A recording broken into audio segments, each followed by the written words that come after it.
We want you to understand that the powerful law of attraction, the law that manages everything universally, the law that brings those vibrations that are same together.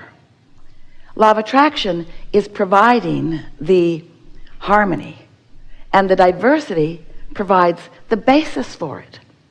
So wouldn't you rather live some life and come to some of your own personal decisions about things, rather than just taking those around you's words for it?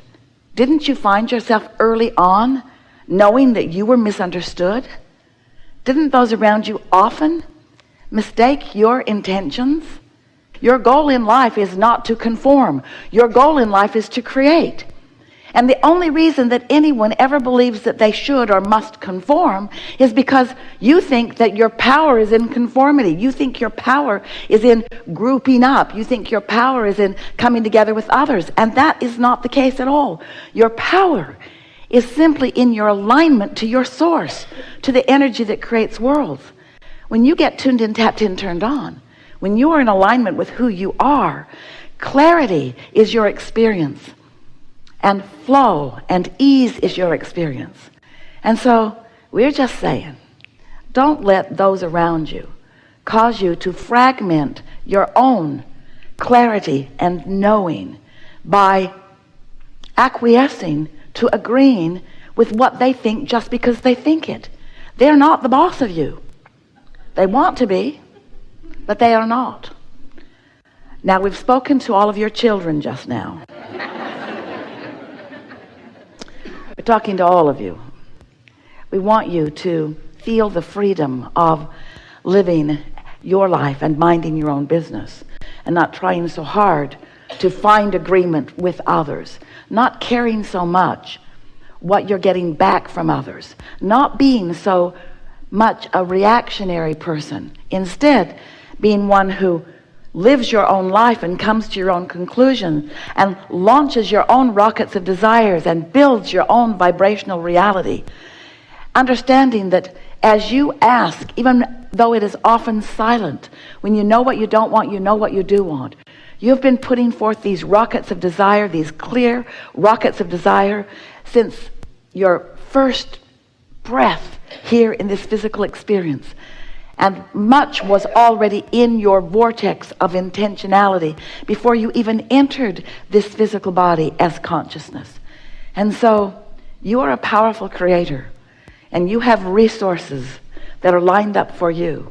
And as you've carved out the details of what you like and what you prefer and who you are, your inner being has found harmony with those ideas, understanding your worthiness and your goodness.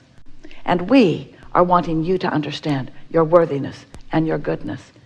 And most of all, maybe, your power.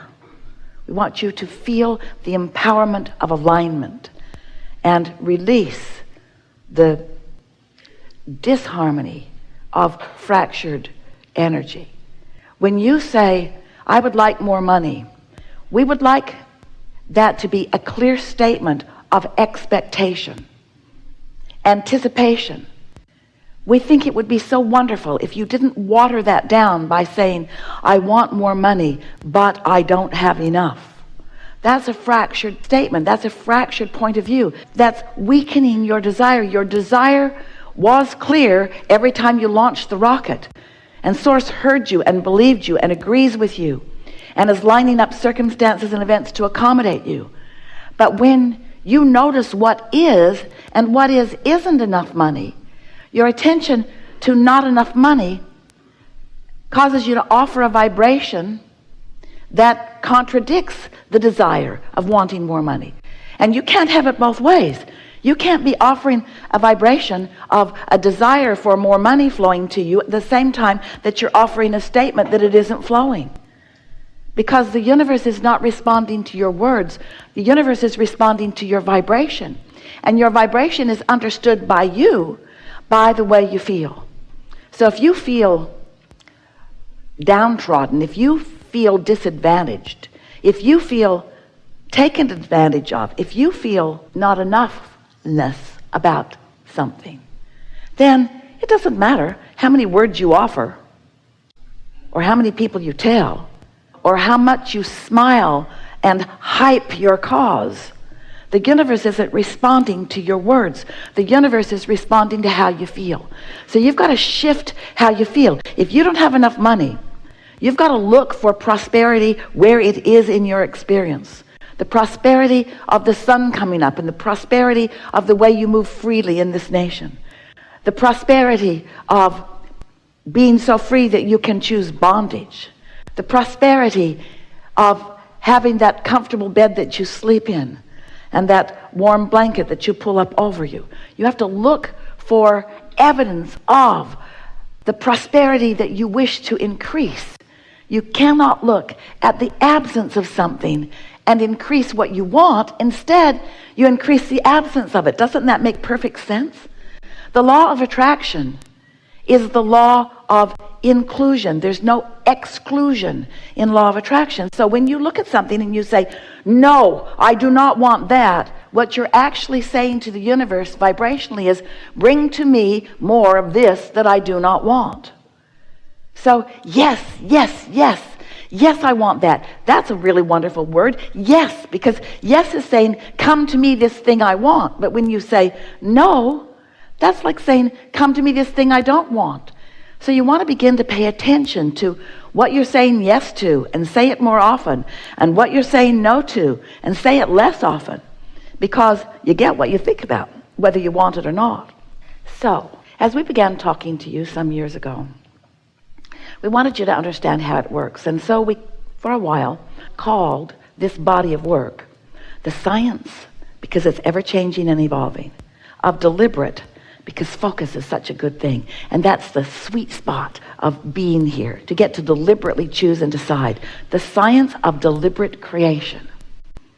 We thought it was the best title ever for what we are all about, which is thinking on purpose, feeling on purpose, attracting on purpose, creating on purpose. But you, dear hearts that you are, got all serious about it. And you said, oh, cancel, cancel. Try to suck those words back before the universe gets hold of them. And we noticed that you were too worried about what you were thinking.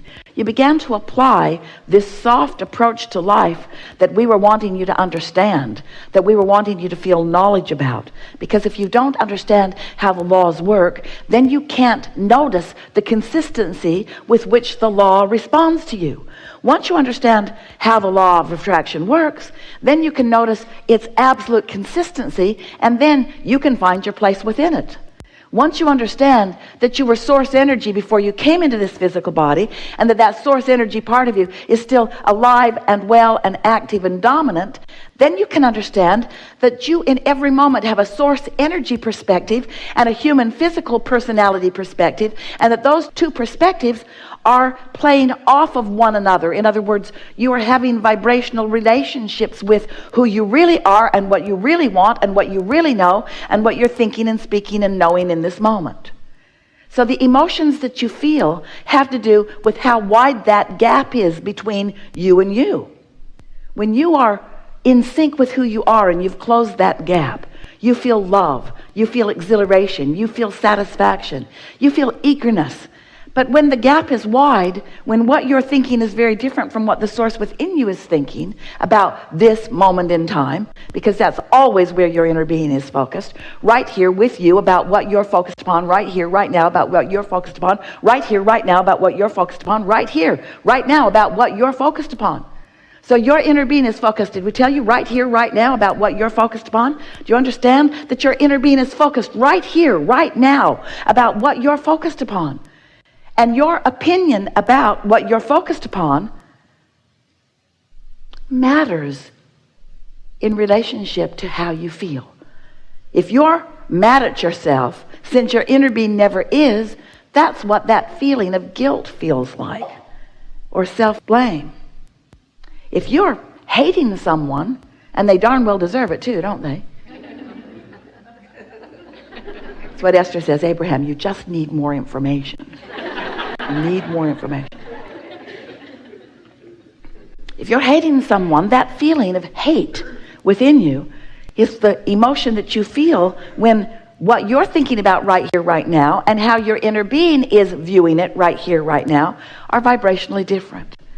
So once you realize how long you have lived, how many lives you have lived, how much you've come to, how expanded and evolved you are, and how important this life has been in adding to who your inner being is, the total expansion of who you are, then you come to understand quite easily with a little bit of practice that caring about how you feel means caring about this gap, caring about how you feel and doing something about it gradually. You can't do it all at once any more than you could just jump over a house. You have to gradually move it. A few years ago, Esther and her wonderful team and many of you went on a cruise to the Panama Canal. And it was so interesting because the water level as they approached the canal was 84 feet difference from the body of water that they were going to be in on the other side of it.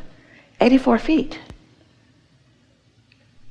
Now that ship is not just going to jump 84 feet. It would be hard on the ship and everybody in it.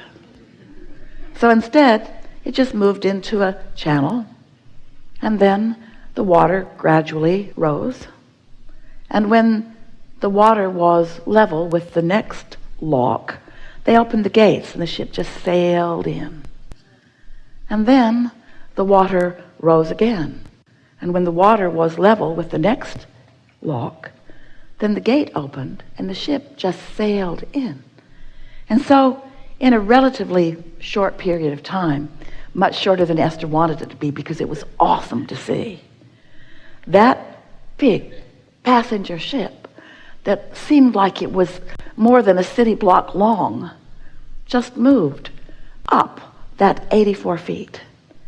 And that's what we want you to understand relative to what you've got going on vibrationally.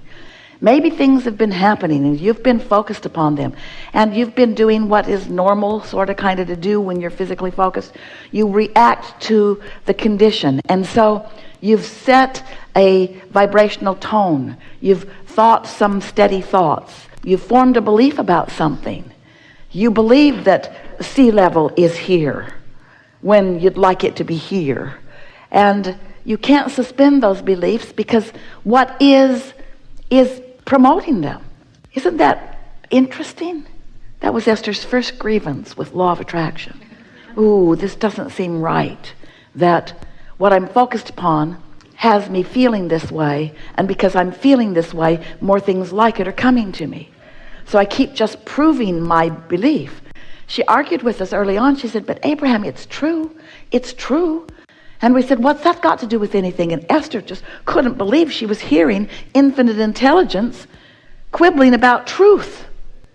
And we said, just because it's true doesn't mean you want to focus on it and make it your truth.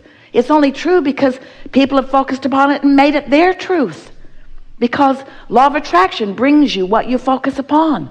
You get paranoid about something, law of attraction will give you reason to be paranoid. You get worried about something, law of attraction will bring you reason to worry about it. Because you get what you think about, not because you deserve it by some other bearer of the standard, but because you create your own reality.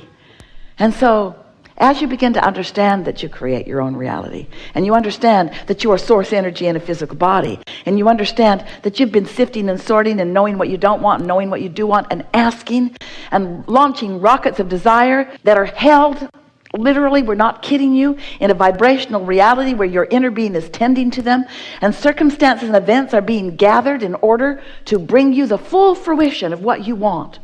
But in the beginning, they are thoughts. They have not yet turned to things. They are vibrations that you cannot see or hear or smell or taste or touch. But they are real and they are evolving and they will become reality if you allow these nurtured vibrations, and we promise you they are nurtured by source, by your inner being, by all that is.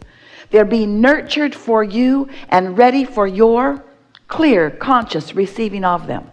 But you've got to be in the vibrational vicinity of what you're asking for in order to be the one who gets to witness the turning of those thoughts to things in your life experience.